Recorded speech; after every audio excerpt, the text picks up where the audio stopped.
Any artist that is in pursuit of a career is facing fear, obsessive self-judgment, mental and emotional barriers. My name is Luther Mallory. This is the State of the Artist Podcast. This is the very first ever State of the Artist Podcast, and this episode is about artist depression, which is a severely prominent issue in the artist community, particularly artists that haven't made it yet. So artists in the pursuit of a career. It's sickeningly prominent, depression. So if we're going to unpack something as severe and debilitating and intense as depression in artists, we have to look at the cause for depression. So as I've seen it over the years as a performance coach, as an artist, someone who's had many heart-to-heart conversations with hundreds and hundreds of artists, the most prominent reason is a lack of progress. So just simply not where you want to be yet, so many days in a row that now you feel like absolute shit. And it's weighed on your unworthiness and your belief, and you're depressed. So if lack of progress is the most dominant reason that I've seen that artists get depressed, you have to look at the cause for lack of progress. And most commonly, the way I have seen it, is the biggest cause for lack of progress is overwhelm and living with overwhelm.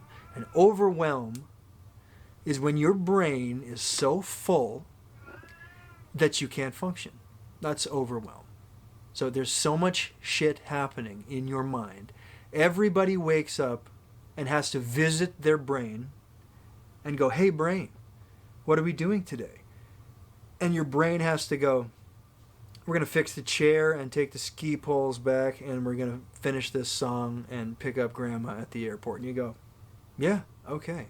If you're overwhelmed and your brain is full, when you wake up in the morning, you open that door to visit with your brain and it's going, blah, blah, blah, blah, blah, blah, and you go, "Holy fuck, okay." And you shut the door and you go, "What do I do with that?" That's overwhelm. And so what happens generally with artists, or people for that matter that are suffering from that overwhelm, is rather than open that door and deal with that shit, they just keep the door shut and they go, "No, I'm not choosing." They open it and they shut it and they go, "I'm not choosing." And what do? They choose nothing. Every day you have to choose, and overwhelm makes it so that you choose nothing. You choose Netflix. You choose Fuller House again. What's Kimmy Gibbler doing? Nothing. No, it's not important. Every day, if you choose nothing, you will have a lack of progress. You'll be 75 days into choosing nothing, and you will start to get depressed from your lack of progress. Tony Robbins has a very critically important quote that hit me once. It's simple. Progress is happiness. And I went, ooh, yeah. So artists that are waking up overwhelmed, choosing nothing because of the full brain, over time acquire a lack of progress, which over time scales into depression, which over time can scale into things like substance abuse and very seriously negative forms of escapism. And that's a real life thing that can happen to artists who spend too much of their career, too much of their life going, "I should do this," and not doing it. That's a regret. That's what that is, regret. The longer you don't do it, the more it sucks. More depression, and it can lead to those really serious problems. I see it all the time when I work with those artists. So overwhelm is like mental reverb. So if you add too much reverb to a mix, then what you get is madness, and it just completely shits the bed, and you lose the story and you lose the clarity, and the narrative is gone because you can't understand the information, and that's overwhelmed. Too much reverb can overwhelm a mix, just as too many thoughts can overwhelm a mind. Don't want to deal with it, so you choose nothing. You can't understand it. So we then have to look at the cause of overwhelm. What's causing that? I have seen 3 really prominent personality traits, coping mechanisms, qualities in the artist personality that really, really make it easy for us artists to get severely overwhelmed and on and beyond to lack of progress and depression. And so, the first there would be certainty. A lack of certainty creates overwhelm. A lack of certainty makes you wake up and go, what am I doing? Well, you're a musician. So what does that mean? What am I doing? Well, you're selling your brain's gibberish in hopes that you get applause and you get to move the emotions of total strangers. And you go, that doesn't sound like anything. And you go, yeah, it's insane. Yeah, there's nothing tangible. You could not have less certainty in anything ever. Most people have a job and they go to work and they sell something and they get money. And the whole thing is orchestrated for them. Gary tells you when to come into work, pays you when you sell a watch, you get money, you go home. No, for artists, we are entrepreneurs. You get your own ass out of bed and you are peddling your emotional brain's gibberish for applause.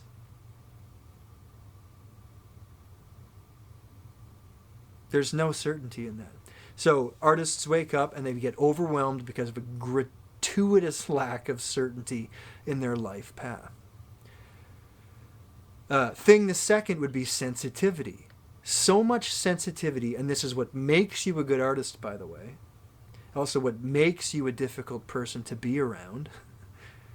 If we asked each other's spouses or friends, what do they like to be with? They'd go, amazing and impossible. That's your artist sensitivity at work right there. So it's why you make great art, because you have that sensitivity. You can look at a birch tree and see rebellion and write something. Just a second. Rebellion. And they're going, what are you doing? How did you come up with that? And you go, I don't know. You're sensitive to the world, the inner world and the outer world. It's totally your gift. But it's hard because when you wake up feeling uncertain, that can scale in 1 second to self-doubt, unworthiness, fear. You wake up 15 minutes too late and you go, oh, fuck. Why didn't I do that right? And your brain goes, because you're a loser. And it scales and spirals. And then you find yourself watching Fuller House for 3 weeks.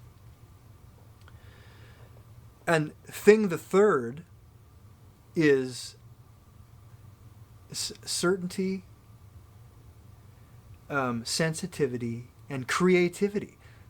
The third would be creativity. So much creativity is within you that you have 52 ideas right now.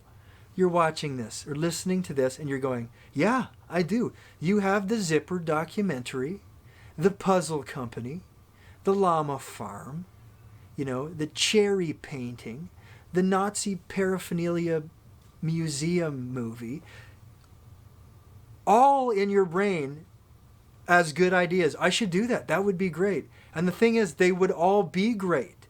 Because you're really creative. You fucking make up cool shit. That's why you're a musician. It's why you're an artist. You make up cool shit. But then when those things occupy your brain as priorities because they're all cool, what you've got is overwhelm. So think of those 3 things: sensitivity, creativity, and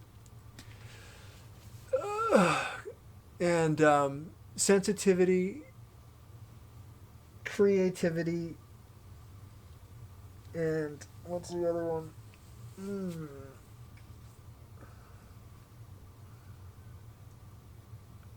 So sensitive. Certainty. When you have all those 3 things, think about that. So an artist wakes up. You wake up and you have a choice to make about the day. What do we do next? You have 52 ideas that enter your head. They're all good. Creativity. All of those are uncertain because you're just building them in your mind. certainty. Failing to choose one because they're all priorities and they're all really good, your sensitivity scales into this negative cycle of, I can't choose, I don't know. Fuller House. Too many days in a row of not choosing something and choosing nothing due to overwhelm equals lack of progress, which equals depression down the road and beyond. And that's how it often works, simply like that. So to crack the code on this, then, we have to kind of look at the cycle. How do you end up in that overwhelm cycle? Okay, and let's call this how to lose belief in yourself. This is the cycle of how to lose belief in yourself. You wake up. It's 7 p.m. You don't wake up. It's 7 p.m. Tomorrow you have a day off to do all of the art shit you want. 7 p.m. you go, tomorrow's the day. Go for a little walk, have a little stress shower, whatever. You go, tomorrow's the day. Gonna get up at 6:30, rock the fucking smoothie, exercise, get my to-do list in order, and knock off this thing, this thing, this thing. Tomorrow's the day. I'm changing everything. I'm raising my standard. Tomorrow comes. Wake up 15 minutes late. Fuck! Sensitivity kicks in. Oh, shit. I'm such a loser. I can't even do one thing. I can't get up at 6:30 and go after my dream. Okay, let's do it tomorrow. The day is shot. 7 p.m. rolls around. Cheerlead yourself back into optimism. Tomorrow's the day. Tomorrow comes. Fuck up something at 10:30. Fuck. Take the day off. Tomorrow, I'll get it right tomorrow. 7 p.m. comes. Cheerlead yourself back into optimism. Morning comes. Fail again. 7 p.m. comes. Cheerlead yourself back into optimism. And this is the cycle. And once you hit day 25 of that cycle, what's happening every single time you go around? Fail. Cheerlead. Your brain you go, tomorrow's the day. Your brain goes, yeah, tomorrow's the day. Next day, fail. Cheerlead. Tomorrow's the day. Your brain goes, yeah, okay, tomorrow's the day. Fail. Cheerlead. Your brain goes, you go, tomorrow's the day. Your brain goes, are we sure tomorrow's the day? And then finally, enough of those cycles, and your brain goes, listen, tomorrow's not the fucking day, dude. You know this. Have we not proven this? We are untrustworthy. Your brain doesn't believe you that tomorrow is the day anymore. You have lost belief in yourself. How sad is that? That's sad. It's not pathetic. It's sad. It sucks. Fucking sucks to feel like you don't have belief in yourself. And you've acquired that by losing trust, by not choosing day after day after day, letting overwhelm take you into this lack of progress. And now you're depressed with no belief in yourself. So that's the cycle. And how do you break that cycle is the final question. And what I would suggest, very basically, because I don't want to inundate with like, here's what you do about your depression. I don't know. I deal with artists one-on-one about this type of thing. But I can tell you as a blanket thing, when I see an artist who is depressed or is just suffering overwhelm or going, we're not progressing as much as we want. Okay, you're overwhelmed. We look at the ideas. We look at the three categories there: sensitivity, certainty, and creativity. We look at those ideas and we go, how many ideas you got? And they go, oh, I don't know. There's lots of stuff I want to do. Or we want to do this album, and we want to go on tour, and we want to do this side project, and I'm mixing songs for other people and producing. Okay.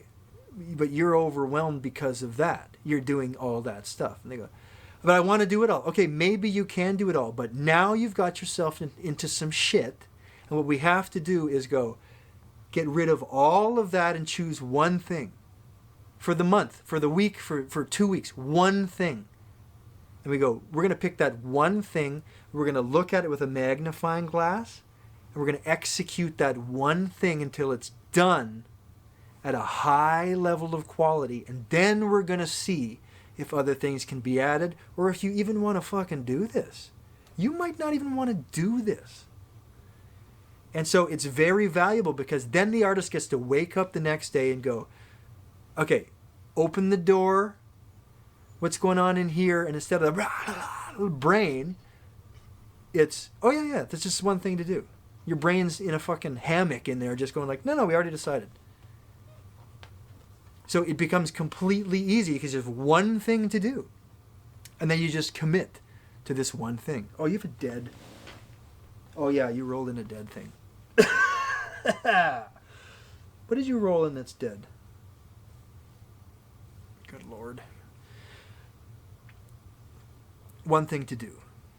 Like if tomorrow I just had to bathe Go-Go, just get the dead thing off her. It's an easy day. I don't have to feel overwhelmed about that.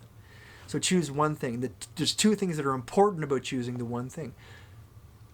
The first thing that's important is getting rid of all the shit that can be for another lifetime. Always say that to artists. Do that in another lifetime. Do this now. So getting rid of all of the clutter. And the other thing that's important is doing at a standard of quality that allows you to see how badass you can be.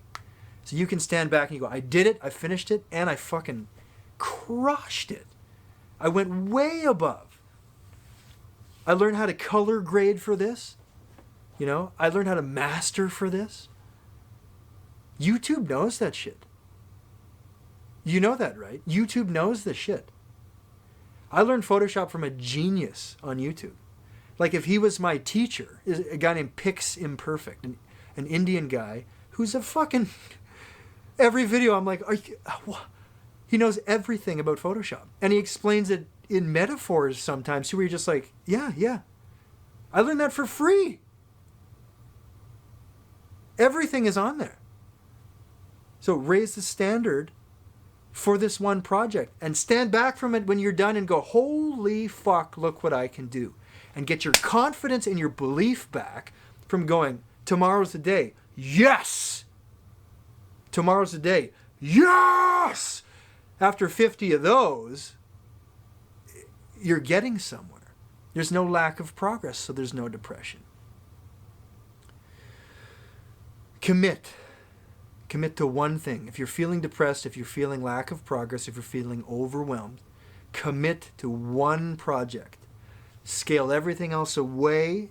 It can be brought back.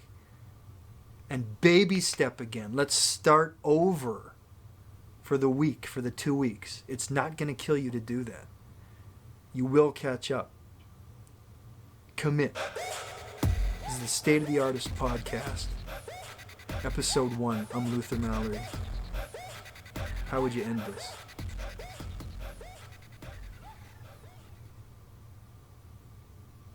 I don't know.